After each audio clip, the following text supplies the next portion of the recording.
का धन्यवाद करते हैं आज की नई सुबह के लिए, नए दिन के लिए जो उसने हमें और आपको दिया है ताकि हम उसकी उपस्थिति में आ सके। यहां मालूम क्या है? परमेश्वर की उपस्थिति। आप इसको घर ना देखिए, यह परमेश्वर की उपस्थिति है। जब हम उसके नाम से जमा होते हैं तो उसकी उपस्थिति, he is waiting for us, वो हमारा इंतजार करता है। ये उसका वायदा है और परमेश्वर अपने वायदों में कभी भी पीछे नहीं रहता है। हम लोग प्रयास कर रहे हैं जबकि हमें विश्वास करना चाहिए जिसने हमसे वायदा किया है। वायदे के साथ एक कंडीशन जुड़ी होती है हमेशा। ऑलवेज रिमेंबर कि परमेश्वर ने मनुष्य से वायदे किए हैं। कोई काम बोला हो तो बताइए। मैं पूरी बाइबल का निचोड़ अगर आपसे पूछूं तो उसने कभी किसी से कुछ करने को कहा ही नहीं। उसे मालूम मनुष्य कर ही नहीं सकता, बल्कि बाइबल हमको ये बता रही है, इंफॉर्मेशन दे रही है कि तुम्हारे कुछ भी करने से कुछ होगा नहीं। बॉर्न अगेन से लेके और मैच्योर होने तक स्पिरिचुअली और परमेश्वर के हमें ग्रहण किए जाने से और हमें अपना पुत्र डिक्लेयर करने तक, रिवील कर यानी परमेश्वर का संसार में हमको प्रकट करने तक, प्रकटीकरण तक, सारा काम परमेश्वर के द्वारा ही होना है। उसमें हम क्या कर सकते हैं ना? हम शुरुआत कर सकते तो अंत तो छोड़ दीजिए। तो परमेश्वर के लिए, परमेश्वर की प्रेजेंस में जाना ये हमारे लिए अत्यंत आवश्यक हो जाता है, क्योंकि परमेश्वर अपनी उपस्थिति में अपनी आत्मा के द्वारा हमें वो बातें बताता, सिखाता है ताकि हम उन बातों पर फोकस करें और हमारा माइंड परमेश्वर के वायदों को अंडरस्टैंड करे।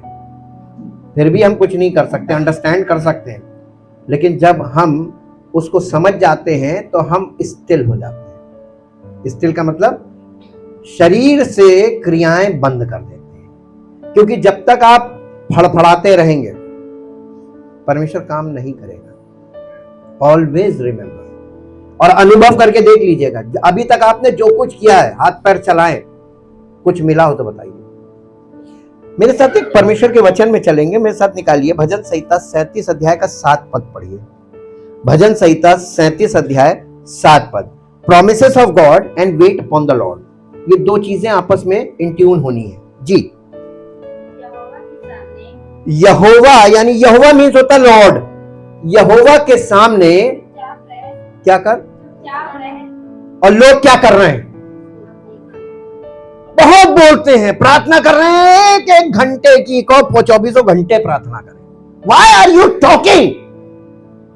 और रिपीटेड एक ही चीज बोल रहे हैं।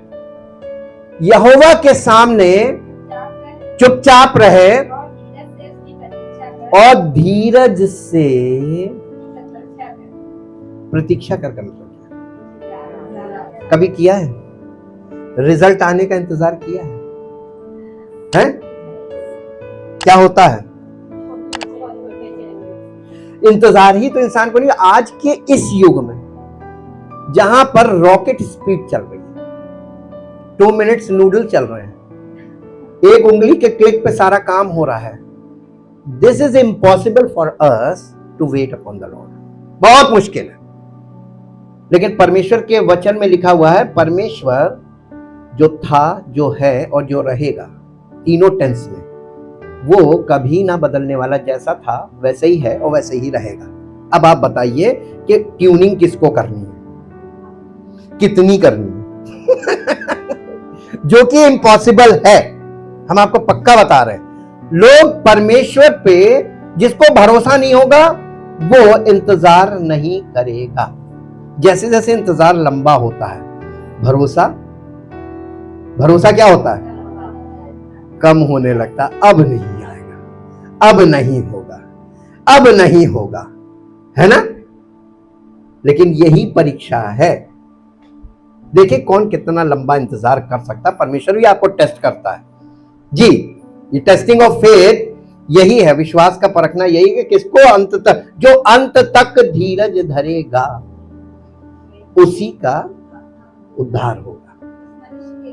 उस मनुष्य, देखिए हम हमारे साथ प्रॉब्लम क्या होती है जब when we are in the world, जब हम इस संसार में हैं तो हमारा धीरज और हमारा जो भरोसा है वो घटता क्यों, इंतजार करते समय हम परमेश्वर के लिए क्यों नहीं ठहरते हैं। इसमें आगे कह रहा है उस मनुष्य के कारण ना को जिसके काम सफल होते हैं, यानी गलत कर रहा है और सफल हो रहा है। हमारी प्रॉब्लम उसको देखकर है कि देखो वो गलत कर रहा, सफल हो रहा, हम देखो यहाँ इंतजार कर रहे हैं, कुछ नहीं हो रहा। ये है प्रॉब्लम। पूरी दुनिया में लोग परमेश्वर पे भरोसा इसीलिए नहीं कर रहे हैं क्योंकि वो देखो गलत कर रहा, पनप रहा है, फल फूल रहा है। हम विश्वास में बैठे हुए हैं, प्रभु के आश्रय बैठे हुए, देखो कुछ नहीं हो रहा है। वो हमसे आगे निकल गया, हम वहीं के वहीं रह गए। इसका नवा मत पढ़ दीजिए, क्या होगा आगे सुन लीजिए। क्योंकि वो जो कुकर्म कर रहा है, गलत तरीके से आगे बढ़ रहा है, तुमसे आगे जा रहा है, उसके विषय में सुन तो लो रिजल्ट। क्योंकि कुकर्मी लोग काट डाले जाएंगे और जो यहोवा की बाट जोते हैं, कौन होगा अधिकारी?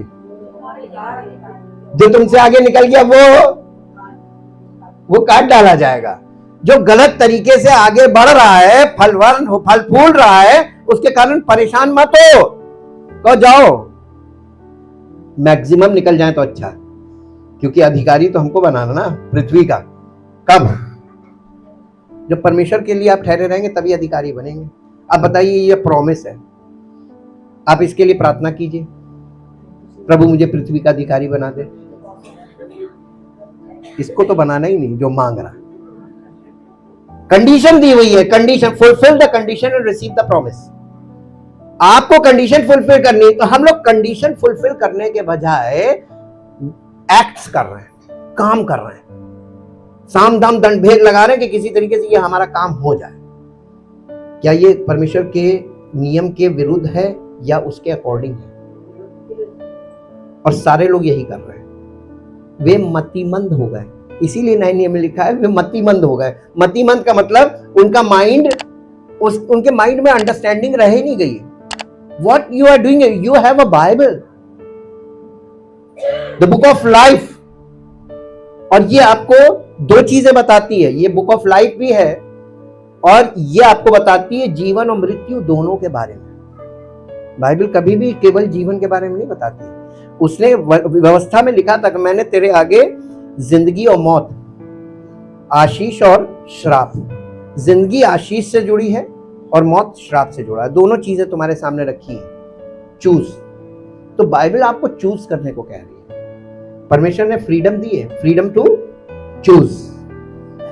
What the people are choosing, death and curse, curse and death. अब आप देखिए, इंसान फिजिकल लाइफ में जो भी चुनाव करता है वो सिर्फ curse and death. Spiritually born again होने के बाद उसको पता चलता है कि हमको कुछ नहीं करना है और हमको सिर्फ परमेश्वर पे भरोसा रख के बैठे रहना, शांत।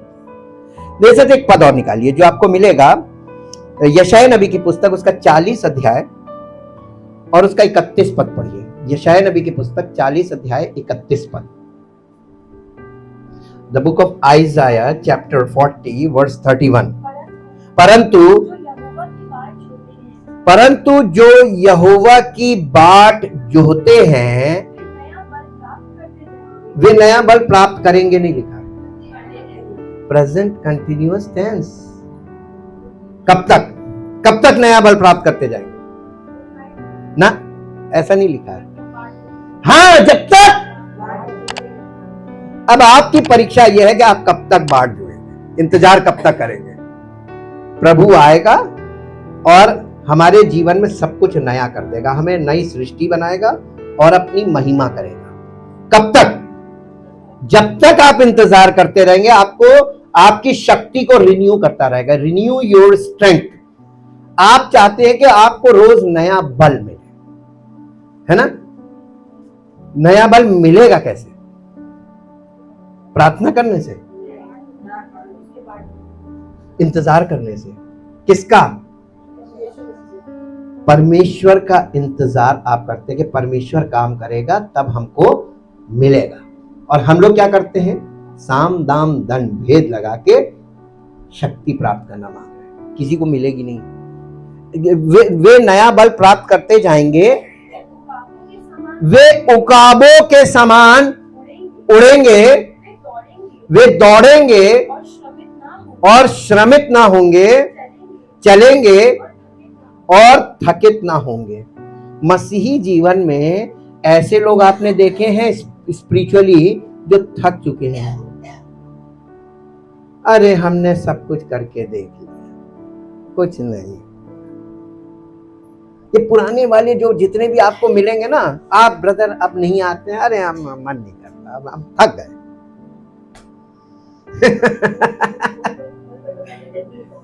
हाँ, बहाने तो बहुत हैं। इंग्लिश में पढ़ दो बेटा इसको। But those who wait for the Lord, who wait for the Lord का मतलब इसमें बताया who expect, look for and hope in him shall change and renew their strength and power. They shall lift their wings and mount up close to God as eagles mount up to the sun. They shall run and not be weary. They shall walk and not faint or become tired. जब आप परमेश्वर पे भरोसा रखते हैं और उस पे आपकी आशा है कि वो करेगा, hope, wait upon the Lord means hope from God. तेरी इच्छा पूरी, तेरी जब तक तू नहीं करेगा मैं हिलूंगा नहीं। आप जब ये करने में काम, यही आपकी तपस्या है, और बिना तपस्या के परमेश्वर मिलता ही नहीं है।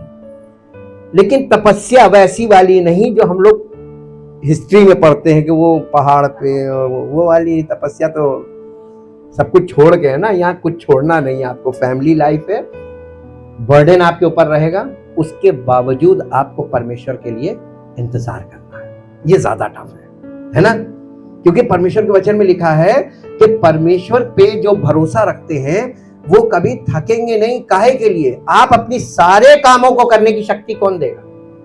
Why you need strength? Why you need power to work?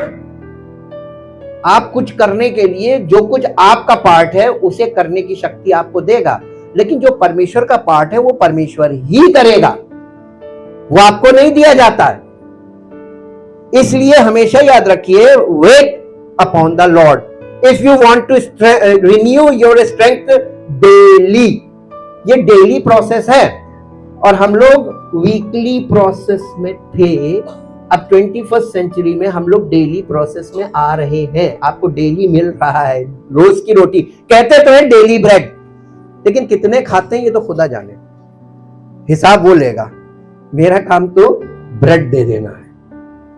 आपने उसको डेली के डेली खाया कि नहीं खाया, क्योंकि पुराने नियम में आप जाके देखिए परमेश्वर ने प्रैक्टिकली दिखाया, जिन्हें उसने मिस्र से निकाला था उन्हें जंगल में पहले भूखा होने दिया, और जब भूख लगी तो मन्ना दिया। और मन्ना किस तरीके से दिया था, the pattern how God give the miraculous bread daily. वहां पर आप जाके सीखिए कि वो रोज सुबह बटोरने के लिए निकलना पड़ता था, वो आपका पार्ट था। गो एंड कलेक्ट, घर से एक व्यक्ति जरूर निकले और अपने घर के मेंबर्स के हिसाब से और खुराक के हिसाब से उसके लिए बटोर के लाए। तो एक व्यक्ति को परमेश्वर के रोज जो मन्ना है ना उसको लेने आना चाहिए। This is the will of God, ये परमेश्वर की इच्छा है। और उसकी इच्छा में जब आप आएंगे तो आपके फैमिली में उसकी इच्छा पूरी होगी और तब आपके जीवन में उसकी योजना चालू होगी। अब एप्लीकेशन पे हम हैं, इसलिए हम एप्लीकेबल बात बता रहे हैं। एक और पद पढ़िए जो आपको मिलेगा, यशाया 64 अध्याय का 4 पद।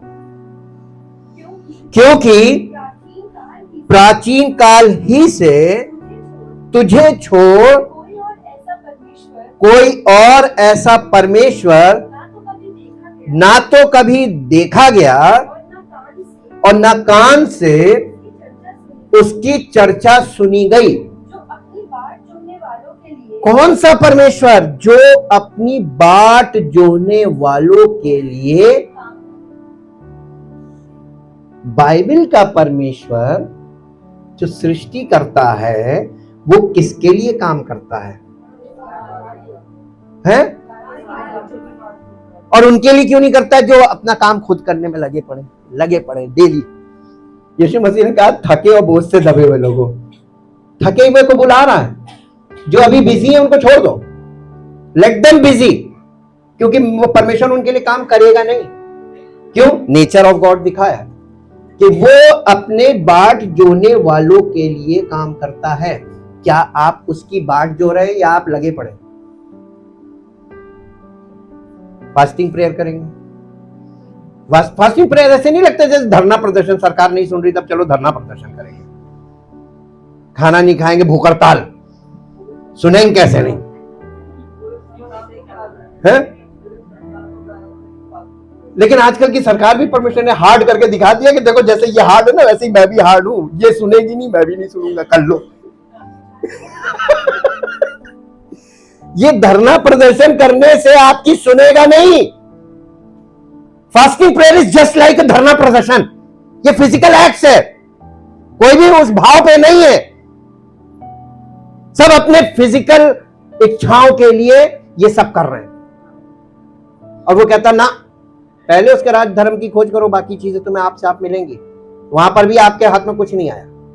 आपका काम सिर्फ इतना है, परमेश्वर के राज्य और धर्म की खोज करना, परमेश्वर की धार्मिकता को और उसके राज्य को खोजना। ये दोनों एक ही है, दो चीजें नहीं है।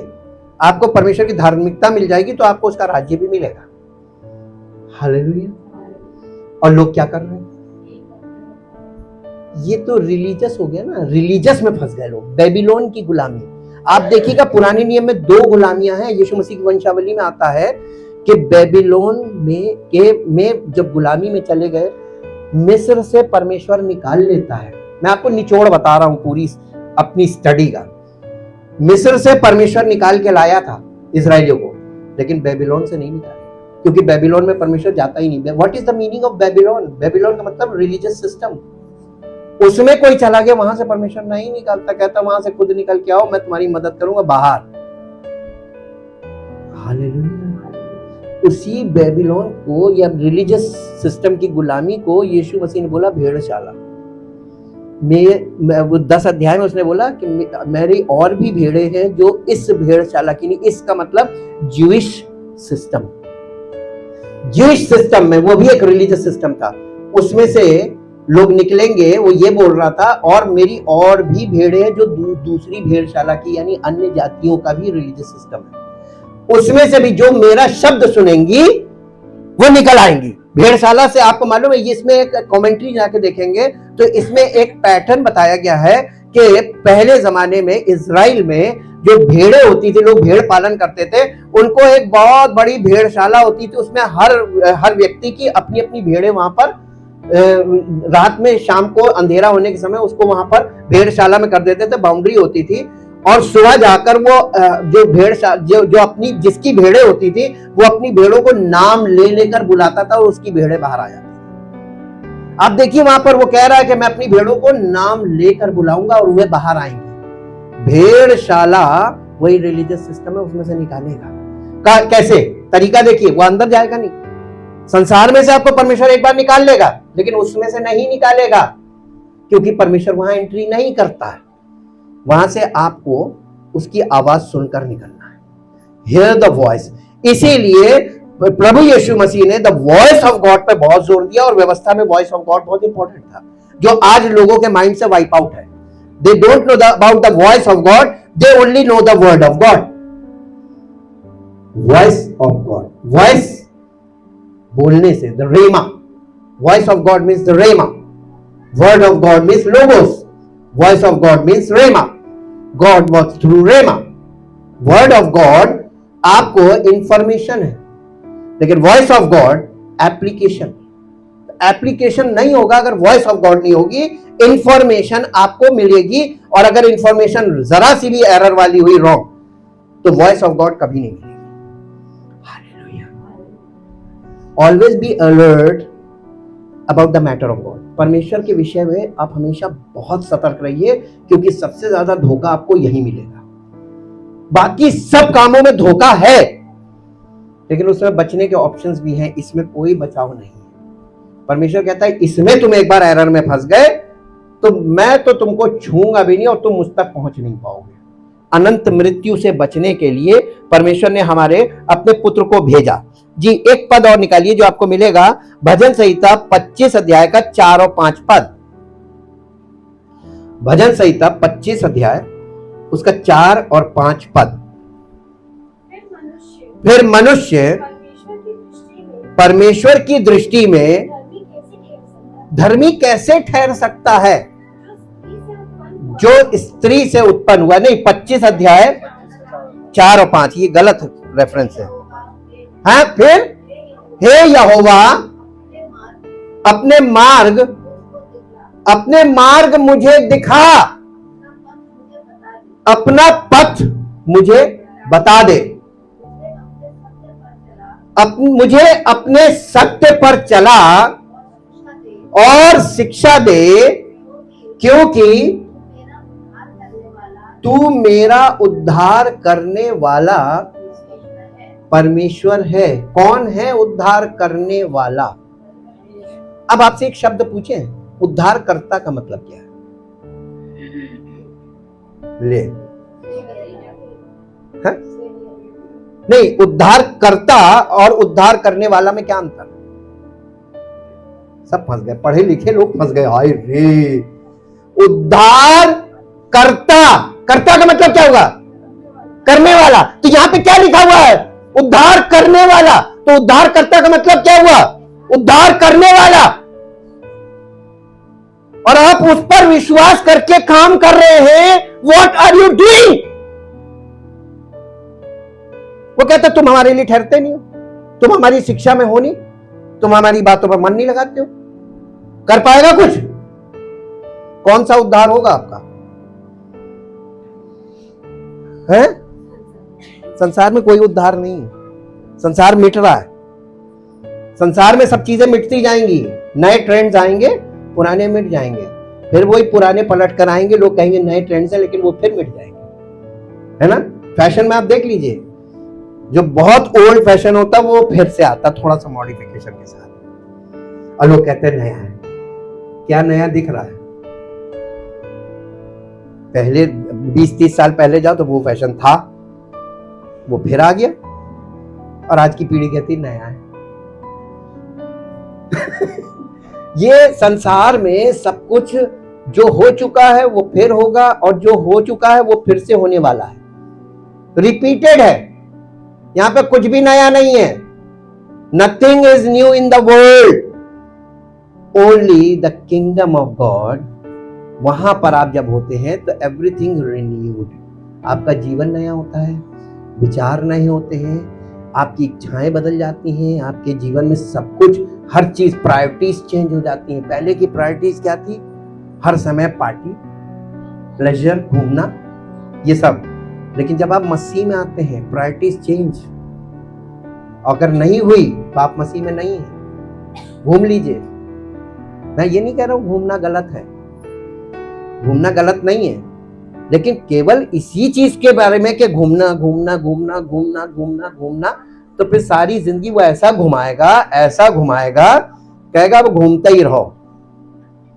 हर चीज का एक समय होता है घूमने के लिए। आपको बुरा नहीं है, घूमो, घूमना भी जरूरी है।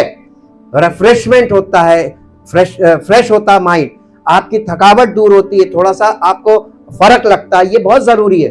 लेकिन खाली घूमते रहने के विषय में सोचते रहना कि आपकी छुट्टी होगी, फिर मैं जाऊंगा, आपकी छुट्टी होगी वहां जाऊंगा, वो कहेगा तू घूम भगोड़ा। आपको मालूम है काइन को क्या बोला गया था? वो कभी नहीं स्थिर रहेगा, इधर से उधर घूमता रहेगा। वो हिप्पीज वहीं से निकले हैं, वो उसी की लाइन से हिप्पीज आ रहे हैं। वो सिर्फ नशा करना, घूमना, मौज मस्ती करना, ये एक जाति बना दी उसने, भगोड़ा। हालेलुया। फैमिली लाइफ में पॉसिबल नहीं है हर समय घूमना। जाने से पहले बहुत बंदोबस्त करने पड़ते हैं। लौटने के बाद फिर सब कुछ रीसेटल करना पड़ता है। और जैसे जैसे आप इन चीजों में बढ़ते, रिस्पॉन्सिबिलिटीज बढ़ते, और टाइट होता जाता है। हालेलुया। परमेश्वर कहता है कि तुम करो सब कुछ, हर चीज की एक लिमिट होनी चाहिए, और लिमिट के बाहर जो चीज जाती है वो डिसऑर्डर होता है। कोई भी चीज, क्या आप ये नहीं देख पा रहे कि हमारी लाइफ में किस किस क्षेत्र में डिसऑर्डर्स हैं? अपने आप को समझो पहले कि तुम क्या हर समय सोचते रहते हो, जो तुम्हारे माइंड में चलता रहता है every time, that is a disorder. आपको हर चीज को समय पर, जैसे आपको ड्यूटी जाना तो आपको ये सोचना कि अभी मैं वहां जाऊंगा, मुझे ये काम करना है। लेकिन जब आप ड्यूटी पे जाते हैं, वहां पर जाकर अपने शेड्यूल में जो काम करना है वो करते हैं, उसके बाद जब आप घर के लिए निकलने लगते हैं छुट्टी के समय, तो फिर आपके माइंड में ये चलता है कि अब मुझे घर में जाके ये करना है। प्लानिंग चलती रहती है ना, लेकिन चेंज भी होती रहती है। फिर जब घर आते हैं तो फिर आपकी प्लानिंग जो होती है वो उसमें आगे घर में आके काम करते हैं। फिर उसके बाद उस काम को कंप्लीट करने के बाद हमें क्या करना है वो भी आगे प्लान जुड़ा होता है। फिर नेक्स्ट मॉर्निंग हमको क्या करना है ये भी आके, तो टाइम टाइम से चीजें चेंज लेती माइंड में। और अगर किसी के माइंड में एक ही चीज छा जाए, ये डिसऑर्डर है कि नहीं है? आप खुद बताइए। सोते जागते उठते बैठते एक ही चीज उसको मन में आ रही है, ये करना, ये करना, ये करना, ये करना, ये करना, ये करना, ये करना, तो कर ले। Those who wait upon the Lord, परमेश्वर तो उनके लिए काम करता है जो उस पर उसका इंतजार करते हैं कि वो करेगा तब होगा, मैं कुछ भी कर लूंगा कुछ नहीं होगा। जी 25 का 4 और 5, मैं दिन भर कब? संडे को 1 घंटे हैं? कितने लोग ऐसा, ये बहुत मुश्किल चीज, दिन भर तेरी बाट जोता रहता। नहीं तो बिजी फिजिकली रहते हो तो हम भी रहते हैं, ढेर सारे काम करने, क्या गाड़ी चलाते समय कुछ भी काम करते, परमेश्वर का स्मरण हमारे माइंड में रहना चाहिए कि नहीं रहना? He is with me, He is with me, He is looking me, वो देख रहा है हम कैसे काम कर रहे हैं। अब किसी को अब हम एक एग्जांपल दे दे, आप लोगों ने ऐसी बात बोल दी कि बिजी रहते दिन भर, तो परमेश्वर से ज्यादा बिजी कोई नहीं है। He is busy to run the world। अब उससे ज्यादा बिजी हो कोई बताइए? जब वो कह रहा है कि मैं उन लोगों के लिए काम करता हूं जो मेरा इंतजार करते हैं, तो अब आप बताइए कितना बिजी है। फिजिकल माइंड कितनी तेज काम करता है ना। अब आपको इंजेक्शन लगाना है, आपके दिमाग में परमेश्वर मेरे साथ है, इंजेक्शन लगाना, दो दिया उल्टा। परमेश्वर कहेगा अच्छा तूने उसको चोट पहुंचाई, अभी देख आपको बीमार करेगा और आपको भी उल्टा सीधा लगवा देगा, जा तुमने जो बोया तो वो काटो। ज्यादा जोर से लग गया।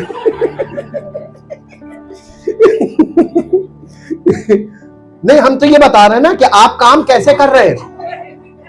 आपके माइंड में ये है ही नहीं कि परमेश्वर मेरे साथ है, वो मुझे देख रहा है। कैसे उल्टे सीधे काम कर रहे हैं, बेमतलब बेमन के काम कर रहे हैं। काम तो कर रहे हैं, बहुत बिजी है। हाउ दे डू वर्क, लाचारी से, पता नहीं कहां से हमको ये बोल दिया करने को, ये मेरा काम भी नहीं। मैं पहले तो कुड़कुड़ा लेते को, अच्छा लाओ दिन उल्टा सीधे रबड़ सबड़, ये काम कर रहे हैं आप। पर नए नियम में लिखा है परमेश्वर जो काम तुझे करने को दे उसे अपने पूरे तन मन, पिछले संडे बोला था ना, पूरे तन मन से कर, ये जानकर कि ये प्रभु के लिए कर रहे हैं। आप किसी को इंजेक्शन भी लगा रहे हैं, किसके लिए लगा रहे हैं? अब बताइए, वेट अपॉन द लॉर्ड आया कि नहीं आया? जब आप उस पर भरोसा करते हैं और वो आपको मालूम है कि वो हमें देख रहा है, तो हम किस प्रकार से काम कर रहे हैं? आप स्टूडेंट का काम पढ़ाई करना है, परमेश्वर उसको देख रहा है, आप परमेश्वर पर भरोसा रखते हैं और पढ़ाई नहीं कर रहे हैं। प्रभु हम आपको इतना रुपया गिफ्ट देंगे, भेंट देंगे, हमें पास करा दीजिए। कहेगा अच्छा घूस देने की बात कर रहा है, पढ़ाई नहीं कर रहा, घूस देने के लिए कह रहा है। और अन्य जाति के लोग यही कर रहे हैं, वो सोच रहे हैं वो घूस ले लेगा, लेकिन वो नहीं लेता है। आप जिसको दे के आते वो ले लेता है। पढ़ोगे तो पास होगे, नहीं पढ़ोगे तो फेल होगे, चाहे तुम कहीं भी दे आओ, वहां घूस नहीं चलती है। वहां पर सही बात, आपको पढ़ना है, स्टूडेंट का काम पढ़ाई करना है, डू योर वर्क, आप प्रभु के लिए, ये सोच के कि वो आपको देख रहा है, आपको कितनी मेहनत से पढ़ना चाहिए। कैसे पैसा लगाया जा रहा है ना। जब आप अपने बच्चों को पढ़ाएंगे ना, तब आपको पता चलेगा कि कैसे एजुकेशन में पैसा लगता है। हालेलुया। जो चीज आज आपके साथ हो रही, कल आपका भी अनुभव बनेगा, ये मत भूलिएगा, और वो समय और भयानक होगा। Hallelujah. Always remember, wait upon the Lord. परमेश्वर के लिए ठहरना, कि वो करेगा तो होगा। हम एग्जाम्पल देखेंगे और इस एग्जाम्पल से सीखिए। ये पुराना नियम हमको एग्जाम्पल के लिए रखा गया। पौलुस कहने लगा ये दृष्टांत हमारे लिए रखे गए एग्जाम्पल, ताकि जो उन लोगों ने गलती की वो हम ना करें, कलीसिया के लोग ना करें, जो इजरायलियों ने किया। मेरे साथ निकाल लीजिए निर्गमन की पुस्तक, उसका 24 अध्याय 12 पद से पढ़िए। निर्गमन की पुस्तक 24 अध्याय 12 पद से।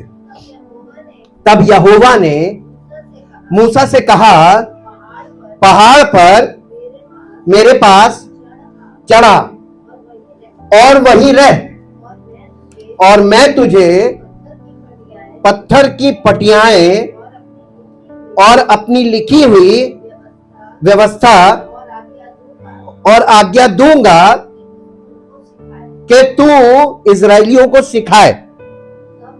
तब मूसा यहोशू नामक अपने सेवक समेत परमेश्वर के पर्वत पर चढ़ गया और पुरनियों से वो ये कह गया, जब तक हम तुम्हारे पास फिर ना आए तब तक तुम यहीं हमारी बाट जोहते रहो। बाट जोहते रहो का मतलब क्या है? इंतजार करते रहो जी। और सुनो, हारून और हूर तुम्हारे संग हैं, यदि किसी का मुकदमा हो तो उन्हीं के पास जाए। फिर आगे, जब मूसा पर्वत पर चढ़ गया और बादल ने पर्वत को छा लिया, तब यहोवा के तेज ने सिने पर्वत पर निवास किया और वो बादल उस पर 6 दिन तक छाया रहा। कितने दिन तक? 6 दिन तक छाया रहा। किस पर? मूसा पहाड़ पे था और मूसा के ऊपर, उस पहाड़ के ऊपर बादल छाया रहा। यह है ग्लोरी ऑफ गॉड, शिकायना ग्लोरी कहते हैं, यानी परमेश्वर की प्रेजेंस थी जी। और 7वें दिन, 6 दिन तक मूसा से परमेश्वर ने बात नहीं की। क्यों नहीं की? परमेश्वर ने बुलाया था।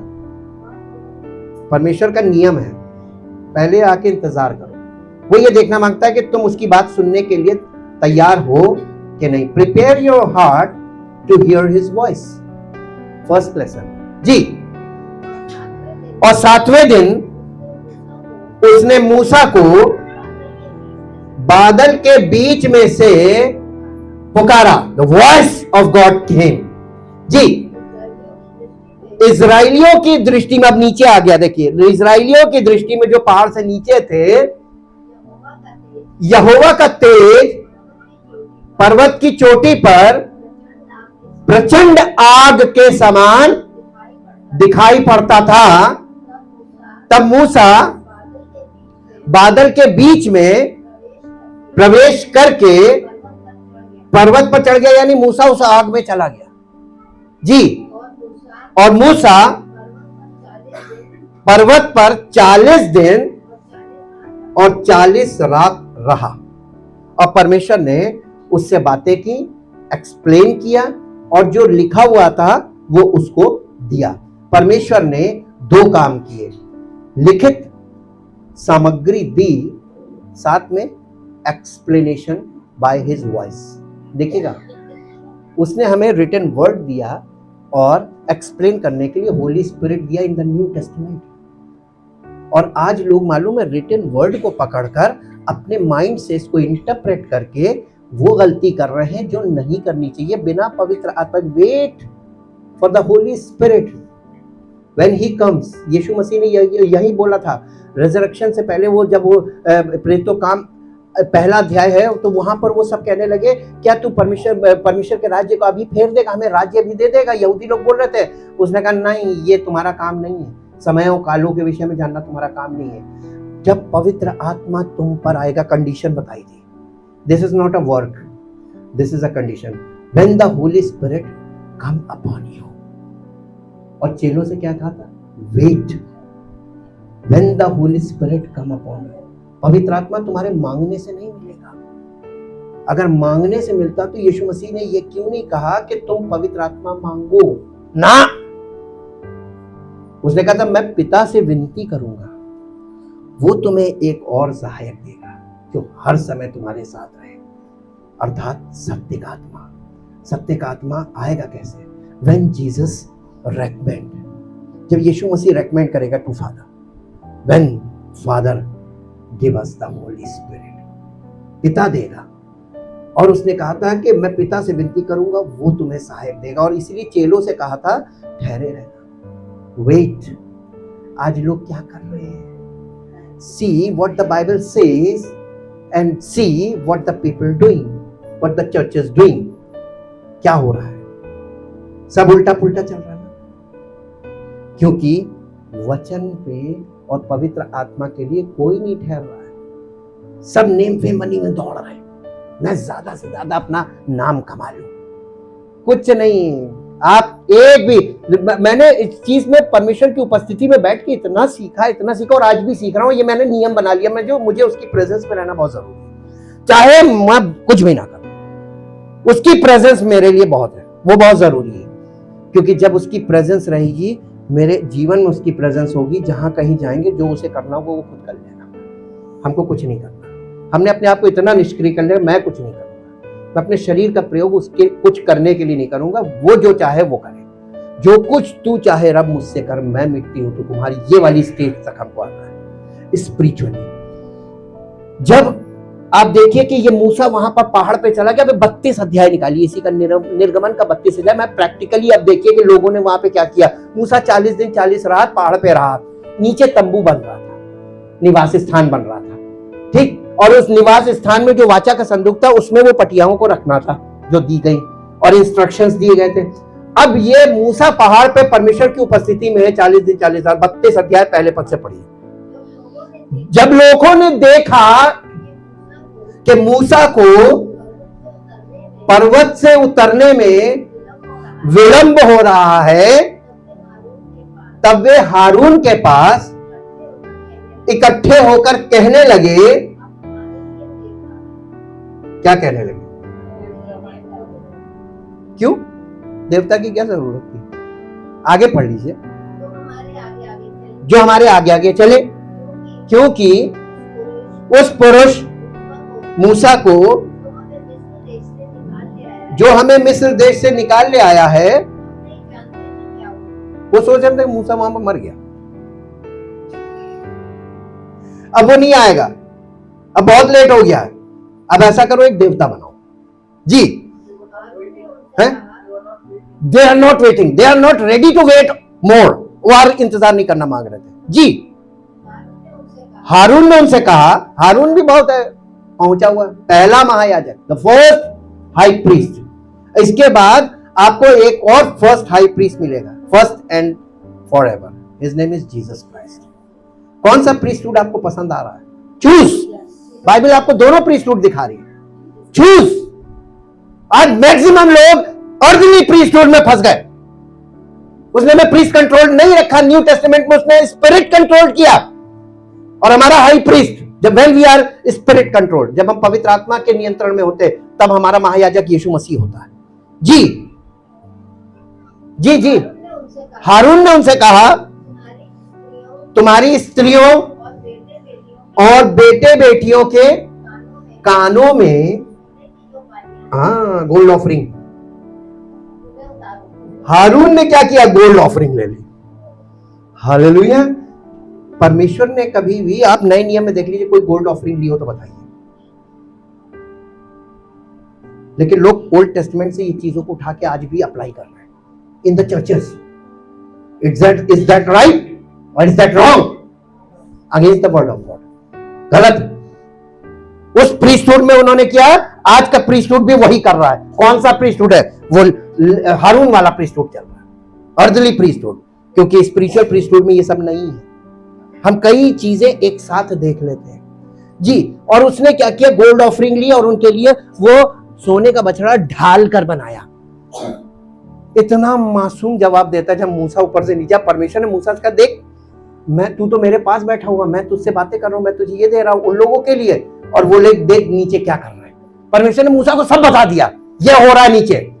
मूसा गुस्से में उतरा, 10 वो पत्थर की पटियां फेंक दी, गुस्से में तोड़ दिया उन्हें, 10 हुक्म एक बार में। और वो नीचे आया, उसने आकर वो बछड़ा जो सोने का ढाल के बनाया था उसको पीसा, कूटा और उसको पानी मिला के उन्हें पिला दिया। इतना गुस्सा किया था। और फिर उसने मुझसे पूछा हारून से कि ये तूने क्या किया? कहने लगा मैंने कुछ नहीं किया, ये लोग मुझसे कह रहे थे, मैंने इनसे वो सोना लिया और आग में डाला, वो अपने आप बछड़ा निकल आया। मासूम जवाब। इसी में आगे पढ़ के देखिए घर में कितना इनोसेंट आंसर। और मेरे पास ले आओ, मैं बस सब कुछ कर दूंगा। बनाया इसने, मंगाया इसने, और बाद में कह दिया हमने कुछ भी नहीं किया। ये मेरे को परेशान कर रहे थे, मैंने इसलिए ऐसा कर दिया, और मैंने आग में वो गोल्ड डाला और बछड़ा बन के निकल आया। नहीं, आपको मैं बताता हूँ कहाँ पे निकालिए। 32 अध्याय, इसकी शुरुआत में नहीं है, इसकी शुरुआत में नहीं है। हाँ, 21 पद पढ़िए।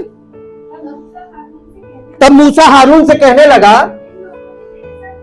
इन लोगों ने तेरे साथ क्या किया कि तूने उनको, किसने? महायाजक ने, पहले महायाजक ने पूरी कांग्रीगेशन को इतने बड़े पाप में फंसा दिया।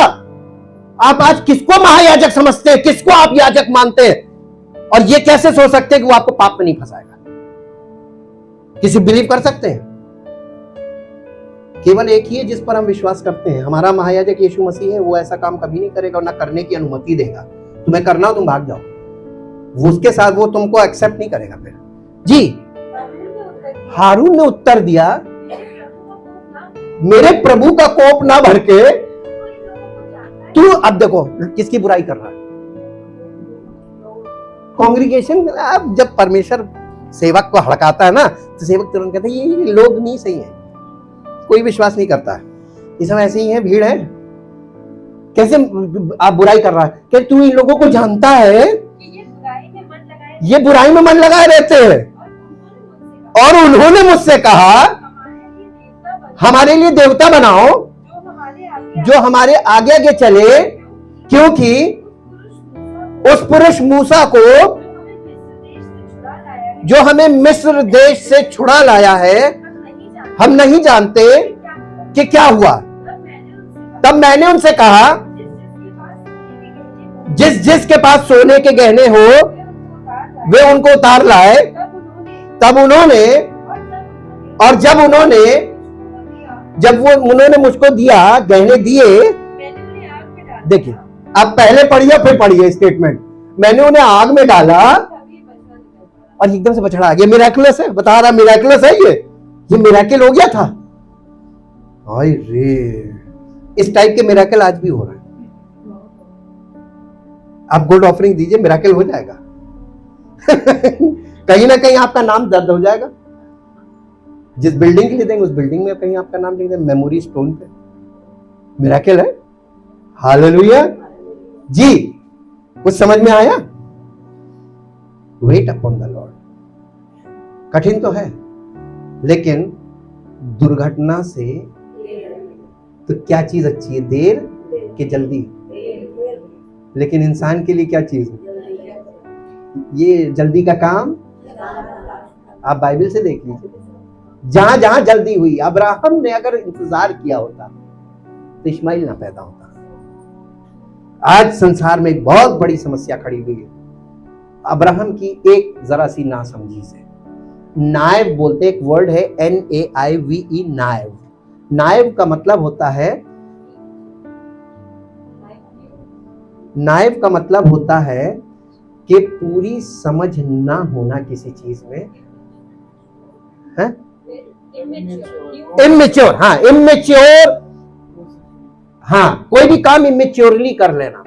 वो लोग इमेच्योर थे और इमेच्योरिटी में उनसे वो काम हुए। हालांकि परमेश्वर ने उन चीजों को कैसे कोप अप करके आज यहां तक पहुंचाया है आप देखिए। इसीलिए बड़े पेच हैं ओल्ड टेस्टमेंट में, यीशु मसीह की वंशावली में भी बड़े पेच हैं। ये बहुत अंडरस्टैंडिंग वाली चीज है। मनुआ नाम का एक व्यक्ति था। मनुआ को आप लोग नहीं जानते पुराने नियम में। मनुआ मालूम कौन है? किसी को नहीं मालूम। सैमसन का नाम जानते हैं? बलशाली, उसका बाप, उसका नाम है मनुआ। वो लोग भी ऐसी गलतियां कर रहे थे। और एक और व्यक्ति यिप्तह, न्यायियों की पुस्तक में यिप्तह, वो परमेश्वर का एक चुना हुआ व्यक्ति था और उसने मालूम है जल्दबाजी में या इमोशनली परमेश्वर से एक मन्नत मान ली। युद्ध के लिए जा रहा था, कहने लगा अगर मैं जीत गया तो मैं अपने घर जब लौटूंगा जो मेरे सामने चीज पड़ेगी उसको मैं बलिदान कर दूंगा, बलि करा दूंगा। और उसने वो जीत लिया। ये भी नायब है, नायब पे मैं आपको बता रहा हूं एग्जांपल। और वो वहां से लौटा चला आ रहा था और उसकी बेटी खुश होकर के मेरा बाप जीत के आ रहा, डांस करती हुई सामने आई, कहने लगा अरे मेरी बेटी तूने ये क्या किया, तूने ये क्या किया। कहने लगी क्या हुआ? तब उसने बताया मैंने ये मन्नत मानी थी। उसने कहा ठीक है तू मेरी बलि करना, मुझे 40 दिन के लिए अपनी सहेलियों के साथ पहाड़ पर जाने दे घूमने, मैं अपना जीवन जी लूं, उसके बाद आऊंगी मुझे बलि कर देना। वहां पे एक और प्रथा चली यहूदियों में, तुम्हारी लड़कियां क्या करती हैं, नाइफ। ये जो ट्रेडिशन है इसमें ढेर सारे नाइफ पॉइंट्स हैं, आप कभी नहीं पकड़ पाएंगे। विजडम ऑफ गॉड, पवित्र आत्मा जब आपके जीवन में आएगा तब आपको दिखाएगा ये चीजें सब नहीं करनी है। हालेलुया। और देखिए यहां पर उसने किस तरीके से ये काम किया और क्या बता रहा है, कैसे करा और कैसे बता रहा है। हम भी ऐसे ही हैं, हम बहुत बार ऐसी ऐसी चीजें करते हैं। ये फिजिकल माइंड बहुत तेज काम करता है और जवाब चट से उल्टा देता है, अपने को डिफेंड करता है, जस्टिफाई। हालेलुया। इसीलिए बाइबल कहती है ये सारे अनुभवों के बाद परमेश्वर क्या कह रहा है, एक भी धर्मी कोई नहीं धर्मी, सब अपने अपने मतलब में लगे हुए हैं। तो कौन धर्मी हो सकता है? जो कोई प्रभु, हमारे पास अपनी कोई धार्मिकता न थी, ना है और ना कभी होगी, ये हमेशा याद रखिए। अगर आपको लगता है कि हम कैसे धर्मी हो सकते हैं, मसीह में, मसीह हमारी धार्मिकता है। जिन्होंने मसीह पर विश्वास किया उन्होंने उसे पहन लिया। अब आप मसीह में हैं तो परमेश्वर आपको धर्मी देखेगा, लेकिन संसार में आप धर्मी नहीं दिखाई देंगे, क्योंकि आप ट्रुथ बोलेंगे तो लोग आपसे बैर रखेंगे। बिकॉज ऑफ जीसस क्राइस्ट को आपने पहन लिया ना, तो आप ट्रुथ बोलेंगे, जीसस इज ट्रुथ। तो ट्रुथ पहन लेने के बाद आप उनको धर्मी नहीं दिखेंगे, कहेंगे यार ये तो फट से ये बात बोल देता है। सत्य बोलना लोग एक्सेप्ट नहीं करेंगे। कौन एक्सेप्ट करेगा? जब आप सत्य बोलेंगे कोई एक्सेप्ट नहीं करेगा, लेकिन जब आप सत्य में जीवन व्यतीत करेंगे तो आपके जीवन से परमेश्वर की ऐसी महिमा प्रकट होगी कि यीशु मसीह को आपने पहना है, मसीह की सामर्थ और मसीह की महिमा हमारे जीवन से प्रकट होगी। इसीलिए हमें मसीह की धार्मिकता दी गई है, हमें मसीह की धार्मिकता पहनाई गई है और अंदर पवित्र आत्मा दिया गया है। तो ऊपर कुछ नहीं दिखेगा, लेकिन अंदर से पवित्र आत्मा फल पैदा करेगा, प्रेम, धीरज, कृपा। और ये सारे जो फल हैं, ये सारे फल कंप्लीट होते जाके संयम। संयम को इंग्लिश में क्या बोलते हैं? नहीं, आखिरी वाला देखिए क्या है, लास्ट फ्रूट देखिए, गलातियों 5 अध्याय 22 और 23 पद। आखिरी वाला क्या है? संयम को इंग्लिश में देखिए, वेट अपॉन द लॉर्ड सुन लिया है, 23-24 है। लास्ट देखिए क्या है?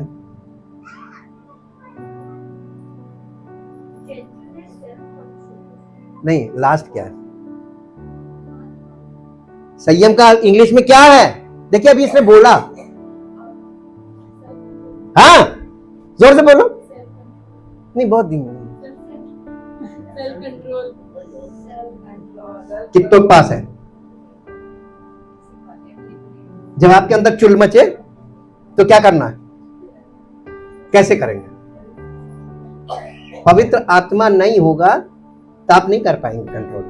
पढ़ने बहुत सरल है, लेकिन प्रैक्टिकली बहुत यानी वो है, इम्पॉसिबल है। Without the Holi spirit this is impossible. Self control, आप अपने पर नियंत्रण नहीं रख पाएंगे। झगड़ा क्यों हो जाता है? किसी को आपने डांटा, डांटने के बाद भी वो गलत कर रहा है, फिर डांटा, उसने दूसरी बार भी आपकी डांट सुन ली, तीसरी बार आपने डांटा, फिर वो भी चढ़ गई, उसके बाद आपका सेल्फ कंट्रोल आएगा? हैं? नहीं आएगा। क्यों नहीं आएगा? लेकिन जब पवित्र आत्मा होगा ना, तो वो नौबत ही नहीं आएगी। अरे ठीक, चलो, सबकी अपनी अपनी समझ है, एक बार समझा दिया, नहीं समझ में आया, ठीक है, तो रहने दो, हम कर लेंगे। Do your work on. आप इंपॉर्टेंट काम सारे अपने आप करिए। हमेशा ये जॉब करते तो हमेशा याद रखिएगा, हमने अपनी जिंदगी में एक ये काम बहुत अपने गुरु से सीख लिया था, इंपॉर्टेंट जो फाइनल वाला काम होता है, फाइनल कनेक्शंस होते हैं जो मेंस पे, वो सारा काम अपने हाथ से करना, वो कभी किसी से मत कराना, किसी पे बिलीव मत करना, क्योंकि एक बार हैंडल ऑन हुआ तो महीनों का जो आपका मेहनत है वो सारा एक बार में भस्म हो जाएगा। कभी भी सारा काम करा लो, और फिर उसके बाद जब हम मेंस पे करते हैं, एक एक लाइन को पहले टेस्ट करवाते हैं, इलेक्ट्रिशियन से करवाते हैं, टेस्ट करवाते हैं, एक एक लाइन क्लियर करके उसको, फिर वो सब डिस्ट्रीब्यूशन को कंप्लीट करने के बाद लास्ट जब हम फाइनली चेकआउट करते हैं, फिर उसको भी हटा देते, कहते हैं हट जाओ, मैं पूरा अपने हिसाब से वो मीटर से लगा के चेक करके, उसके बाद हम कहते हैं फाइनली अब ऑन कर दो। और एक बार ऑन हो, कोई भड़ाक नहीं होना चाहिए, क्योंकि हम दूसरे का काम कर रहे हैं, उसमें लाखों रुपया लगता है, इतना आसान नहीं है। तो सारे इंपॉर्टेंट काम जो फाइनल करने हैं, वो सारे काम अपने हाथ से करने चाहिए। चाहे कोई भी जॉब कर रहे हो, आपका जो वहां पर जो इंपॉर्टेंट वाला काम जिसमें आपकी जिम्मेदारी है, रिस्पॉन्सिबिलिटी, वो सारे काम अपने हाथ से कीजिए। बाकी आप किसी से भी कर रहे हैं, क्योंकि करने वाला व्यक्ति उसको बेमन से कर रहा है ना, तो उल्टा सीधा करेगा, और काम नाम किसका खराब होगा? You are the incharge. Report आपसे ली जाएगी, आपके काम में दाग आएगा तो आपकी सर्विस बुक में दाग आएगा। Always remember, thank you Jesus.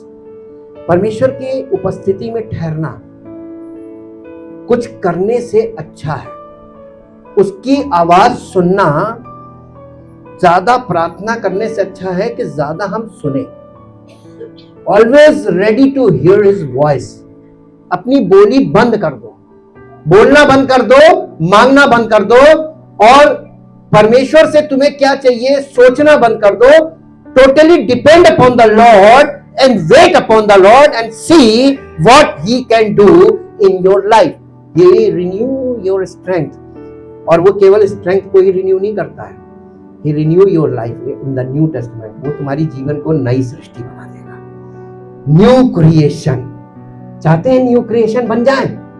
चाहते हैं ना? इच्छा तो है, और इस इच्छा को कौन पूरा कर सकता है?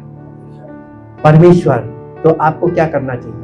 वेट गॉड, उस पर भरोसा रखें और ठहरे रहें। कहां? कलीसिया में। कलीसिया में ठहरे रहें, उसके वायदों को हमेशा जो आपको बताए जा रहे हैं उनके वायदों को याद रखें कि उसने कहा है वो करेगा। Thank you, thank you, thank you Lord. जो लोग आज इस तरीके की बात उनके माइंड में आ गई कि अब हम अपनी ओर से कुछ नहीं करेंगे, कोई प्रयास नहीं करेंगे, हम केवल उसका इंतजार करेंगे, वो करेगा। और जब वो करेगा तो उसके काम अद्भुत हैं, अनोखे हैं, और आपके जीवन में अद्भुत आश्चर्य कर्मों के द्वारा अपनी महिमा प्रकट करेगा। जो लोग ऐसा चाहते हैं अपने स्थान पे खड़े हो। Thank you Jesus, thank you Jesus, thank you Jesus. धन्यवाद, धन्यवाद, धन्यवाद।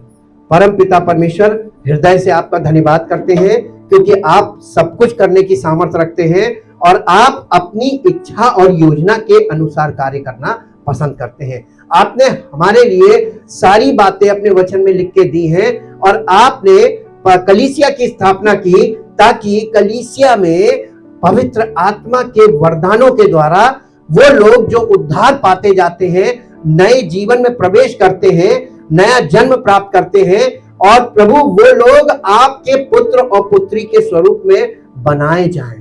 पवित्र आत्मा उनको आपके पुत्र और पुत्री बनाए, और उनमें आपके पुत्र का स्वभाव इनबिल्ट किया जाए, ताकि वो पूरी तरीके से मैच्योर होकर, स्पिरिचुअली मैच्योर होकर आपके पुत्र और पुत्री के रूप में प्रकट किए जाएं, ताकि इस संसार में आपकी महिमा हो। और प्रभु आपने जो कुछ भी इन सब कामों को करने के लिए किया है, वो सारे स्टेप्स हमारे जीवन में हमें अब अप्लाई करने हैं, ताकि आपका कार्य हमारे जीवन में हो और आपके द्वारा हम नई सृष्टि बनाए जाएं। इसलिए प्रभु हम प्रतिदिन आपके प्रत्येक वचन पर ध्यान लगाएंगे।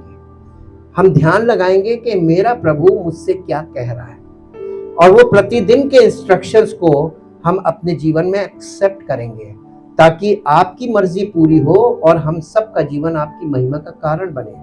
सारी महिमा आपको मिले। इस प्रार्थना को आपके इकलौते पुत्र प्रभु यीशु मसीह के नाम से मांगते हैं, आमीन। अपने स्थान